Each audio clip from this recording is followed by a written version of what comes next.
दोस्तों last time हम amendment वाला टॉपिक कवर कर रहे थे जिसके अंदर मैंने आपको बताया था कि वेरियस टॉपिक जैसे प्रोसीजर एंड वेरियस अमेंडमेंट्स जैसे फर्स्ट अमेंडमेंट 7, 42, 44, 73, 74, 101, 102, 10% रिजर्वेशन, ये काफ़ी इंपॉर्टेंट है। इनको मैंने आपको कवर करने के लिए बोला था।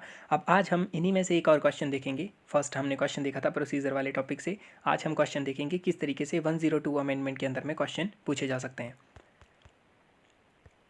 तो हमारी डेट है आज 17 दिसंबर 2020 और आज देखेंगे क्वेश्चन। फर्स्ट, किस टाइप का क्वेश्चन पूछा जा सकता है इस टॉपिक से। एक क्वेश्चन आ सकता है जो हम आज देखने वाले हैं, वो है in the context of 102 amendment of Indian constitution discuss the structure and function of new commission and some issues associated with it. तो आपको डिस्कस करना है स्ट्रक्चर और फंक्शन। जो नया कमीशन बनाया गया है उसका स्ट्रक्चर और फंक्शन हमने डिस्कस करना है, और कुछ इश्यूज़ अगर उसके साथ हैं वो हमने डिस्कस करने हैं। उसके अलावा डिफरेंट काइंड के क्वेश्चन कैसे आ सकते हैं, आपको क्वेश्चन के अंदर में ये पूछ सकते हैं ये पुराने वाले जो कमीशन था उससे कैसे डिफरेंट है। या क्वेश्चन आ सकता है कि कॉन्स्टिट्यूशनल प्रोविज़न बताओ बैकवर्ड क्लासेस से रिलेटेड, बिकॉज ये पेपर 2 का क्वेश्चन है तो उसमें बैकवर्ड क्लासेस से रिलेटेड कॉन्स्टिट्यूशन प्रोविज़न पूछे जा सकते हैं। या बोला जा सकता है the grass root level issue can not be solve by mere constitutional status. तो 102 कॉन्स्टिट्यूशन अमेंडमेंट के बारे में क्वेश्चन है जिसके अंदर बोला गया कि जो कॉन्स्टिट्यूशनल स्टेटस हमने national commission for backward class के लिए बनाया वो हमारी बैकवर्ड क्लास की पूरी प्रॉब्लम को सॉल्व नहीं कर सकते। तो ये इसके अंदर में पूछा गया। सो बेसिकली एक ही टॉपिक से काफ़ी डिफरेंट काइंड के क्वेश्चन पूछे जा सकते हैं और उसके अंदर में हम फर्स्ट क्वेश्चन देखने वाले हैं। उसके अलावा जब भी आप टॉपिक को प्रिपेयर करोगे तो वेरियस डिफरेंट एंगल से टॉपिक को देखने की कोशिश करो और इनको सॉल्व करने की कोशिश करो।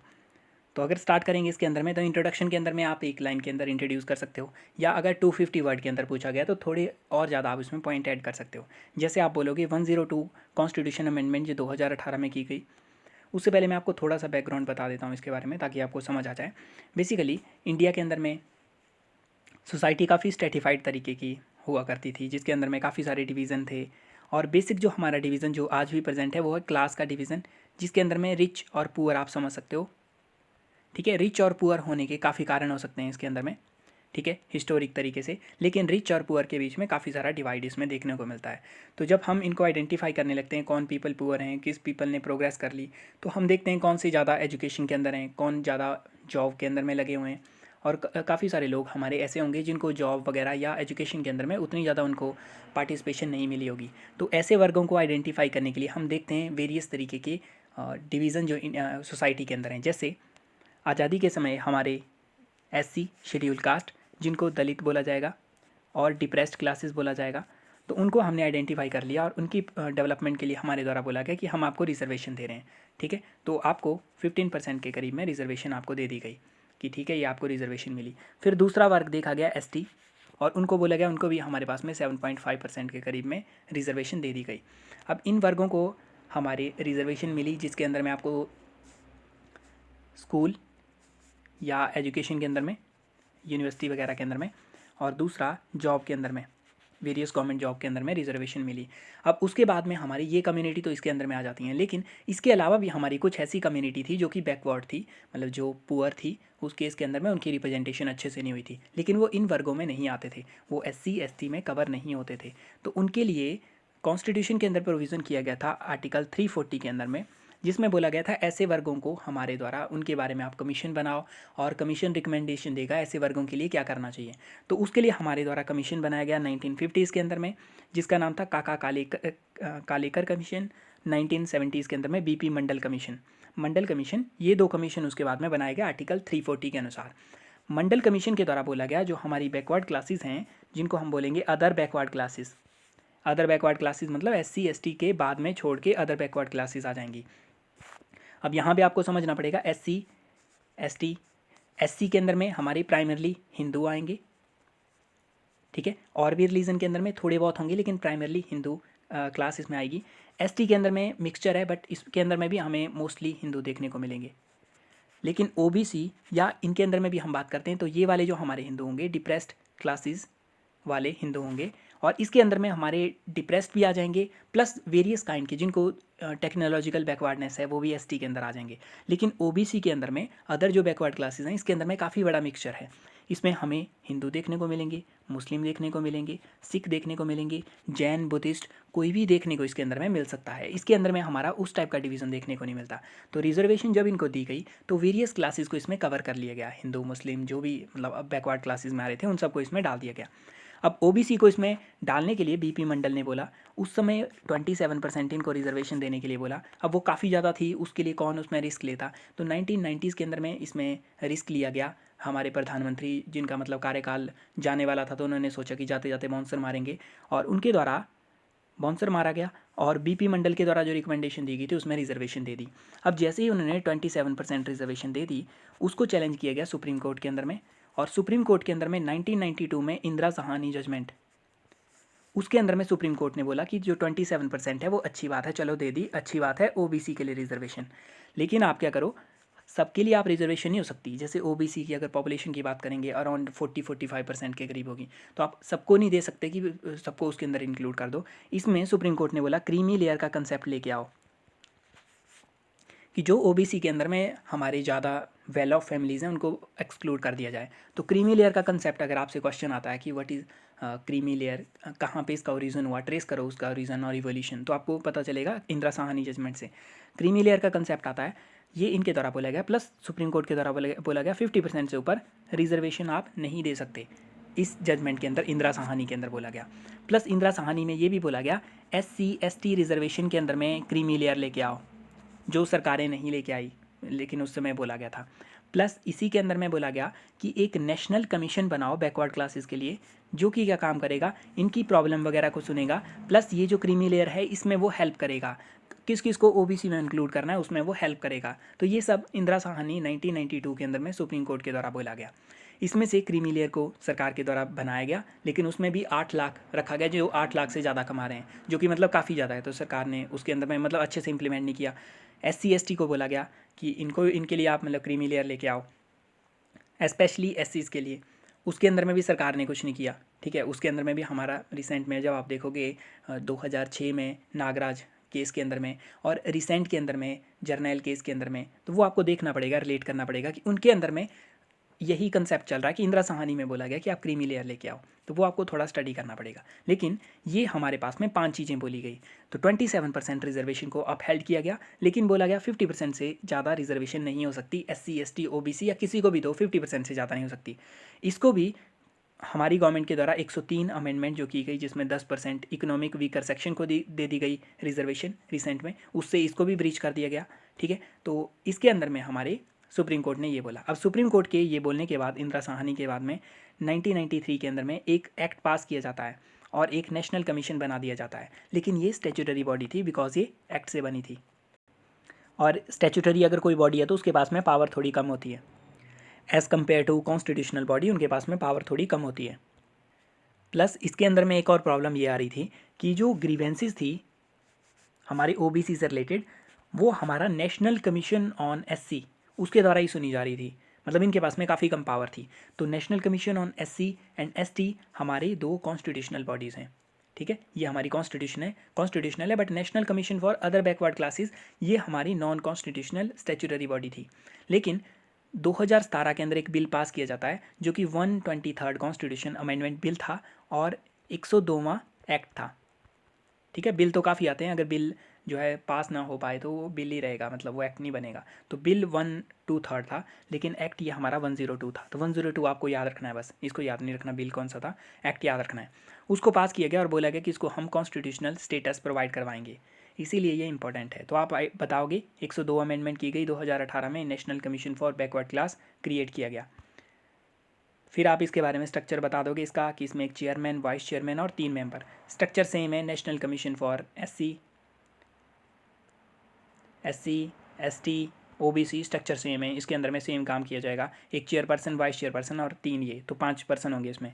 प्रेसिडेंट इनको अपॉइंट करेगा, और वेरियस कंडीशन, सर्विस, टेन्योर, ये सब प्रेसिडेंट के द्वारा डिटरमाइन किया जाएगा, नया वाला जो कमीशन है। उसके बाद इसके फंक्शन की बात करेंगे तो फंक्शन भी सेम होंगे, SC ST, ठीक है, OBC, फिर हमारा वुमेन वाला कमीशन है, माइनॉरिटी वाला कमीशन है, सेम तरीके के फंक्शन करते हैं। तो फंक्शन में सेफ गार्ड करेंगे ये, जिसके अंदर में इन्वेस्टिगेट कर सकते हैं, मॉनिटर कर सकते हैं, इवेलुएट कर सकते हैं वेरियस सेफ गार्ड जो ओबीसीज़ को प्रोवाइड करवाए जाएंगे। उसके अलावा उनकी डेवलपमेंट के ऊपर फोकस करेंगे। रिपोर्ट सबमिट करेंगे, एनुअल रिपोर्ट प्रेसिडेंट को इनके द्वारा सबमिट की जाएगी। ठीक है, अदर हमारे एससी कमीशन, एसटी कमीशन वो भी रिपोर्ट सबमिट करते हैं, तो ये भी करेंगे। अदर फंक्शन के अंदर में इनको बोला गया कि ये उनके प्रोटेक्शन, वेलफेयर, डेवलपमेंट, मीन्स ऐसी टर्म का यूज़ किया गया जिसके अंदर में सब कुछ डाल दिया गया कि ये पूरी उनकी डेवलपमेंट के अंदर में, वेलफेयर के अंदर में, प्रोटेक्शन के अंदर में काम करेंगे। अब इसके अंदर में कुछ इश्यूज़ भी आते हैं जो कि क्वेश्चन में पूछा गया था। इश्यूज़ के अंदर में ये है कि इसकी रिकमेंडेशन बाइंडिंग नहीं है, जो कि दूसरे वाले जो कमीशन है उनकी रिकमेंडेशन भी बाइंडिंग नहीं है, तो ये कॉमन पॉइंट आ गया उनमें। प्लस ये डिफाइन नहीं करेगा बैकवर्डनेस। बेसिकली कौन डिफाइन करता है, कैसे ओबीसी के अंदर आप इंक्लूड करते हो, तो प्रेसिडेंट इंक्लूड करेगा ओबीसी के अंदर में। ठीक है, और उसमें अगर कोई चेंजेस वगैरह करने हैं तो उसके लिए पार्लियामेंट लॉ पास करेगी। तो उसके अंदर में क्या है, इन ये डिफाइन नहीं कर सकते बैकवर्डनेस, ना ही ये जो बैकवर्ड क्लासेस की लिस्ट है उसमें से किसी को हटा सकते हैं या किसी को डाल सकते हैं। तो ये इसमें एक प्रॉब्लम आती है। ये वाली पावर इनको मिलनी चाहिए थी जिसके अंदर में बैकवर्ड लिस्ट को ये मेंटेन कर पाते, उसमें किसको इंक्लूड करेंगे, किसको इंक्लूड नहीं करेंगे।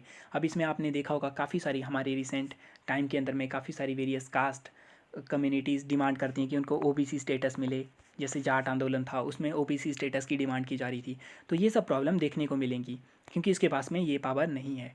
प्लस सुप्रीम कोर्ट के द्वारा बोला गया था कि जो आप कमीशन क्रिएट करोगे उसके पास में पावर होनी चाहिए जो बैकवर्ड क्लास की लिस्ट है उसका पीरियोडिक रिवीजन करे, किसको इंक्लूड करना है, किसको बाहर रखना है। तो जो पीरियोडिक रिवीजन किया जाएगा उसके अंदर में national commission on backward class, उनका काफ़ी बड़ा रोल होना चाहिए था, उनको आपने मैंडेटरली कंसल्ट करना था, ये सुप्रीम कोर्ट के द्वारा बोला गया था। लेकिन इसको भी इसके अंदर में नहीं डाला गया, मतलब इनसे कंसल्टेशन कोई आवश्यकता नहीं है, सरकार खुद रिवीजन कर सकती है, लेकिन इनसे कंसल्टेशन के लिए मैंडेटरी नहीं है, कर भी सकती है नहीं भी कर सकती। प्लस इसमें ये बोला जा रहा है कि आपने कॉन्स्टिट्यूशनल स्टेटस दे दिया, बातें बड़ी बड़ी करते हो। जैसे इंडिया के अंदर में अगर आपको आइडेंटिफाई करना है, इंडिया या मतलब दूसरी जो कंट्रीज़ होती हैं जो कि जिनको थर्ड वर्ल्ड कंट्री बोला जाता है बेसिकली, तो फर्स्ट वर्ल्ड में हमारी आ गई यूएस जैसी कंट्री, यूरोपियन यूनियन आप डाल लो वो कंट्री। सेकंड वर्ल्ड में आ गई रशिया, कम्युनिस्ट कंट्री, उनको सेकंड वर्ल्ड में डाल देते हैं। और थर्ड वर्ल्ड कंट्री के अंदर में जैसे चाइना, इंडिया और ये वाली कंट्री थर्ड वर्ल्ड के अंदर में आ जाती हैं। तो यहाँ पे बात ये होती है कि यहाँ पे बातें बड़ी बड़ी होती हैं, चीज़ें काफ़ी बड़ी बड़ी बना देंगे, कॉपी पेस्ट करेंगे, वेस्ट से चीज़ों को लेके आके डायरेक्ट यूज़ कर लेंगे। जैसे इंस्टीट्यूशन हम लोकपाल बना देंगे, लेकिन लोकपाल मतलब एक तरीके से टूथलेस टाइगर है, उसके पास में कोई पावर नहीं है। National commission on human right वो भी मतलब एक तरीके का सड़ा सा ऑर्गन है जिसके पास में काफ़ी कम पावर्स हैं। आप उनको कभी नहीं देखोगे कि मतलब वो कन्फ्रंट कर रहे हैं गवर्नमेंट को किसी पर्टिकुलर इश्यूज़ के ऊपर, वो काफ़ी स्लोली वर्क करेंगे। जुडिशरी के अंदर में भी वैसी ही चीज़ें होंगी। तो लॉ हमारे पास में हर चीज़ के होते हैं, हम हर किसी भी चीज़ के लिए लॉ बना देंगे। बट जो आप लॉ बनाओगे या इस केस के अंदर में कॉन्स्टिट्यूशनल हम स्टेटस देंगे, इसको फुलफ़िल करने के लिए हमारे पास में ह्यूमन रिसोर्स होना चाहिए। ह्यूमन रिसोर्स मतलब लोग होने चाहिए जो कि उसको पास करेंगे। प्लस फीडबैक देने के लिए भी लोग होने चाहिए जिनके लिए आप पॉलिसी बना रहे हो, उनके पास में कितनी एम्पावरमेंट है। अगर सब लोग जॉब के पीछे भाग रहे हैं, जॉब की इतनी सारी कमी है इकोनॉमी के अंदर में, इकोनॉमिक स्लो डाउन हमें देखने को मिल रहा है, या पीपल का लेवल, एजुकेशन लेवल उतना हाई नहीं है, तो इस टाइप की चीज़ें आप कर सकते हो। मतलब एक तरीके से प्लास्टर आप चिपका सकते हो। अगर आपको बीमारी हुई है कोई दीवार वगैरह के ऊपर में, आपको दीवार चेंज करने की आवश्यकता है, पुराने समय से बनी हुई है, लेकिन आप उसको सिर्फ प्लास्टर वगैरह लगाओगे और सोचोगे प्रॉब्लम ठीक हो जाएगी, उस टाइप का काम हमारे द्वारा किया जाता है। जो बेसिक चीज़ें हैं, जैसे आप देखोगे कोई भी रेप का केस आएगा तो उस समय डिमांड उठेगी कि उनको हैंग कर देना चाहिए, और फिर गवर्नमेंट लॉ के अंदर में चेंज करके उसको स्ट्रॉन्ग बनाएगी। तो स्ट्रॉन्ग आप कुछ भी बना सकते हो, लॉ वगैरह के अंदर चेंज कर सकते हो, वो बेसिकली लोगों को बेवकूफ़ बनाने के लिए होता है। लेकिन एक्चुअल जो उसमें प्रॉब्लम आती है वो आती है ह्यूमन रिसोर्स। क्या आपके पास में पुलिस ऑफिसर हैं, जो कि इंडिया के पास में, इंडिया अंडरस्टाफ्ड है तो पुलिस नहीं है, जो है वो भी पॉलिटिकल टाइप से चलती है, अगर कोई पावरफुल है तो उसमें प्रॉब्लम आएगी। जुडिशरी सिस्टम के अंदर में भी करप्शन भर भर के पड़ा हुआ है। प्लस उसके अंदर में अपॉइंटमेंट के काफ़ी ज़्यादा इश्यूज़ हैं, कोलिजियम सिस्टम काफ़ी ओपेक है, और उसके अंदर में भी हमारा हाई कोर्ट के अंदर काफ़ी वैकेंसी है, 4 करोड़ केसेस उसमें पेंडिंग पड़े हुए हैं। ठीक है, वो इसके अंदर में आ रहा है। ऊपर से काफ़ी ज़्यादा डिवीज़न सोसाइटी के अंदर में, जिसमें जब भी कोई क्राइम वगैरह होगा तो उसमें काफ़ी सारी कम्युनिटीज़ आपस में लड़ने की कोशिश करेंगी, ना कि क्राइम के ऊपर उतना ज़्यादा फोकस करेंगी।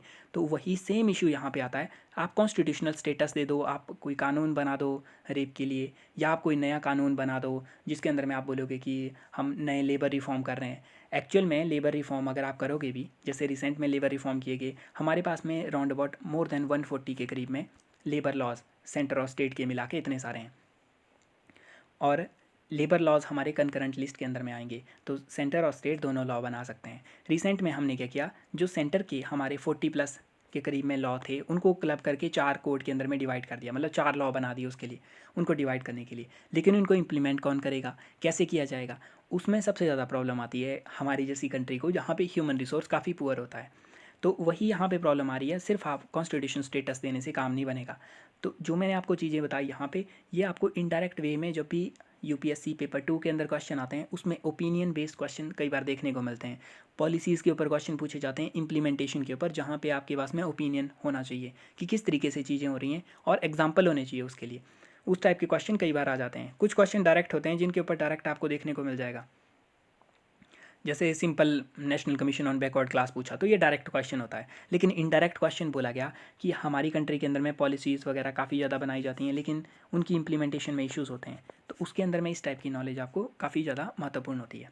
तो ह्यूमन रिसोर्स के ऊपर फोकस करने की आवश्यकता है, एजुकेशन को हमारी अपस्केल करने की आवश्यकता है, ताकि लोग अच्छे से एजुकेट हों और अपने राइट वगैरह के प्रति अवेयर हों। और इसी केस के अंदर में ये भी बोला गया कि जो हमारी ओबीसीज़ को रिजर्वेशन दे दी गई है, वो अपनी कैटेगरी के अंदर में 27% है, बट 27% सीट्स को वो फुलफ़िल नहीं कर पा रहे, उतनी सीट के अंदर में नहीं देखने को मिल रहा। तो उनको जो आपने पहले से रिजर्वेशन दे के रखी है, वो तो आपसे पूरा भरा नहीं जा रहा है, लेकिन आप अदर चीज़ों को के ऊपर फोकस कर रहे हो, मतलब एक तरीके से टोकनिज़म, जिसके अंदर में थोड़ा बहुत चेंजेस करके आप ये दिखाने की कोशिश करते हो कि हमारे द्वारा कुछ चेंजेस किए गए।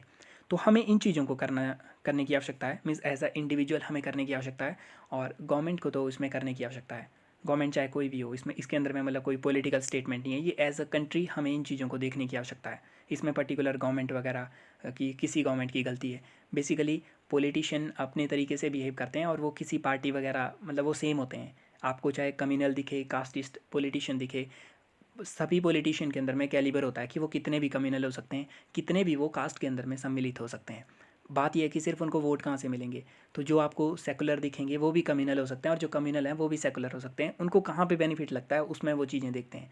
तो उसके अंदर में पार्टी विशेष की कोई भी बात नहीं की जा रही, बट एज अ कंट्री हमें सोचने की आवश्यकता है कि हमें अपने ह्यूमन रिसोर्स के ऊपर फोकस करना है, और उनको हमने अपस्केल करना है, ताकि इन चीज़ों को सॉल्व कर सकें। अदरवाइज़ आप अलग अलग फील्ड के अंदर में, डिफेंस के अंदर देख सकते हैं, हमारे अदर एजुकेशन में, हेल्थ के अंदर में, हर जगह हमें इस टाइप का सिचुएशन देखने को मिलेगा, जिसके अंदर में ह्यूमन रिसोर्स की वीकनेस देखने को मिलती है।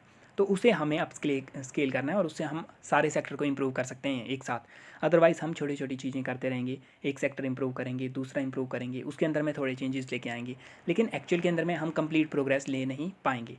जैसे हमारा एग्रीकल्चर के अंदर में भी 2x इनकम करेंगे, लेकिन वो भी एक तरीके का बेवकूफ़ बनाना है, उसको क्लैरिटी से लोगों को दिख रहा है कि वो बेवकूफ़ बन रहा है। और जब आपको पता होता है कि आप झूठ बोल रहे हो, झूठ इन द सेंस कि अगर हम बोलेंगे 2x हमें अचीव करनी है, और जैसे मान लो ब्यूरोक्रेट हैं जो कि उसको इम्प्लीमेंट कर रहे हैं स्कीम को, अब उनको पता होता है कि ये अचीव इस टाइम पॉसिबल नहीं है, मतलब ये एक तरीके से थोड़ा ज़्यादा बोल दिया गया है इसके अंदर में। तो जब आपको पता होता है कि कुछ चीज़ अनअचीवेबल है, तो उसमें मोटिवेशन नहीं आती किसी को, बिकॉज वो पता होता है कि मतलब एक स्टेटमेंट है पॉलिटिकल। तो उन केसेस के अंदर में हमें मतलब थोड़ा देखने की आवश्यकता है, हमें इस तरीके के टारगेट रखे जाएँ जिनको अचीव किया जा सकता है, और चेंजेस करने की भी आवश्यकता है। तो इस केस के अंदर में क्या किया जा सकता है, हमारे पास में एक एक्सपर्ट बॉडी, सुप्रीम कोर्ट के द्वारा बोला गया था कि एक एक्सपर्ट बॉडी भी इसके अंदर में बनाई जाए, national commission on backward class, जो कि इसके अंदर में सुजेशन वगैरह दे, चेंजेस वगैरह रिकमेंड करे, जो कि पर्टिकुलरली जैसे एंथ्रोपोलॉजिस्ट आप उसमें डालो, सोशियोलॉजिस्ट उसमें डालो, ऐसी बॉडी बनाने की आवश्यकता है।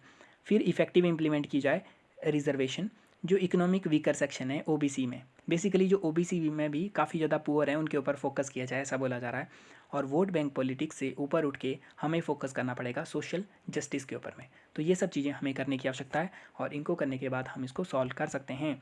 तो अभी तक हमने इसके अंदर में ये वाला टॉपिक देखा, ठीक है, प्रोसीजर देख लिया, ये वाले टॉपिक आपको कवर करने पड़ेंगे, ठीक है। इनको आप साथ में कर सकते हो, या एक दिन में होते हैं तो अच्छी बात है, अदरवाइज़ इनको साथ में लिख लो, थोड़े टाइम बाद इनको कर लेना, कवर कर लेना, और अच्छे से करोगे, इन चीज़ों को आराम से लिख के कॉपी के ऊपर सेपरेट बना के रखोगे, तो आपको सफलता ज़रूर मिलेगी। तो मिलते हैं नेक्स्ट वीडियो के अंदर में। Thank you.